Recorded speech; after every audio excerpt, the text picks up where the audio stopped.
Outlier mining, outlier analysis, इसको करने का एक आसान तरीन तरीका है जिसे कहते हैं डिस्टेंस बेस्ड मेथड्स।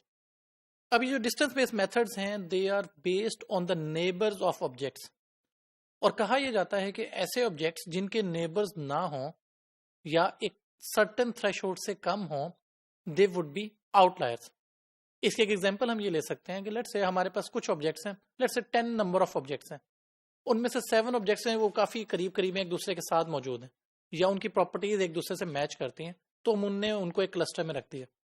अब जो बाकी 3 ऑब्जेक्ट्स हैं वो स्कैटर्ड हैं, दूर दूर मौजूद हैं। तो अब होगा क्या कि जो 3 ऑब्जेक्ट्स हमने आउटसाइड रखे जो एक क्लस्टर के साथ नहीं रखे और वो दूर दूर मौजूद हैं, अब हम उनके नेबर्स काउंट करेंगे। अब अगर उनके नेबर्स मौजूद होंगे तो हम ये कहेंगे they are not outliers. But होगा क्या, अगर उनके नेबर्स नहीं है तो they would be part of outlier और वो क्लस्टर का हिस्सा नहीं होंगे। अब इनको नेबर्स को फाइंड आउट करने का जो तरीका है that is based on distance of current object, जो आउटलायर हम कह रहे हैं, और उस डिस्टेंस को मेजर करना है बाकी उसके नेबर्स से।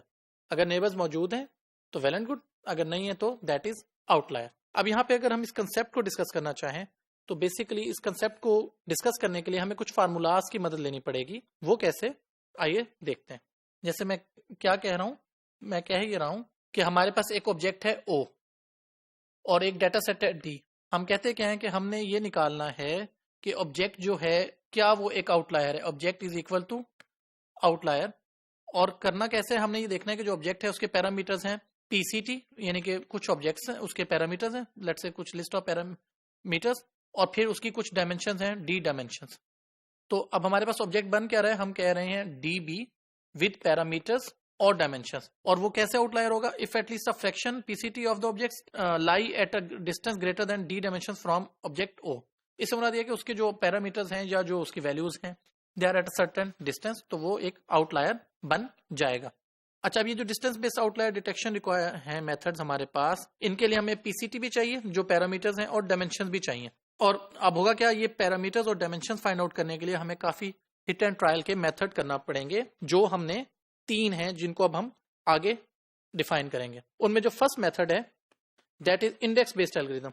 अब ये इंडेक्स बेस्ड एल्गोरिथम क्या करता है, हमारे पास ये यूज करता है आर ट्रीज को या KD ट्रीज को। अब ये जो आर ट्रीज हैं या KD ट्रीज हैं, ये करते क्या है, ये आर ट्रीज जो है ये राइट के लिए वर्ड यूज हो रहा है, राइट ट्रीज, और KD ट्रीज जो है वो नॉलेज डिस्कवरी ट्रीज हैं, to search for neighbours of each object O with radius D dimension around that object. इससे मुराद क्या है, सिंपल हम इसको लेते हैं, लेट्स से ये ऑब्जेक्ट है और इसके हमने चेक करना है कि इसके नेबर्स ये हैं या नहीं।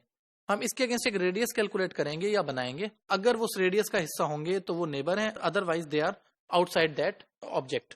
Moving on nested loop algorithm. Nested loop algorithm क्या करता है, ये नेस्टेड लूप एल्गोरिथम जो है ये इंडेक्स एल्गोरिथम का ही टाइप के फॉर्म है, लेकिन ये यूज क्या कर रहा होता है, हमारे पास इंस्टेड ऑफ रेडियस एक नेस्टेड लूप यूज करता है।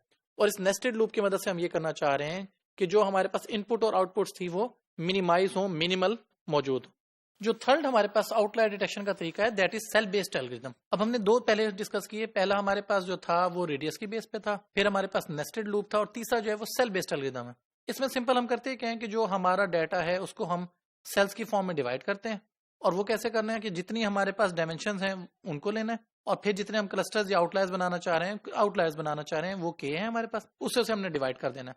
अब होगा क्या कि जो भी सेल हमारे पास बनेगा उसके हमारे पास 2 लेयर्स होंगी उस सेल को, यानी कि लेट्स से ये अगर हमारे पास सेल है तो इसको 2 लेयर्स हैं जो उसे सराउंड कर रही हैं। जो पहली सेल है, जो पहली लेयर है वो 1 सेल थिक है जो आउटर है, और जो सेकंड होगी वो डिवाइड होती जाएगी इस फैक्टर से, और इस फैक्टर के लिहाज से हम देखेंगे कि कौन सी जो है वो लेयर्स आती जाएंगी, और फिर जितनी लेयर्स हमारे पास होंगी उनकी मदद से हम डिफाइन करेंगे कि what are the information of our outliers, और इसकी मदद से जो हम डिस्टेंस की मेजर से ये आउटलायर्स बनाएंगे they will help us to define outliers in any clustering algorithm.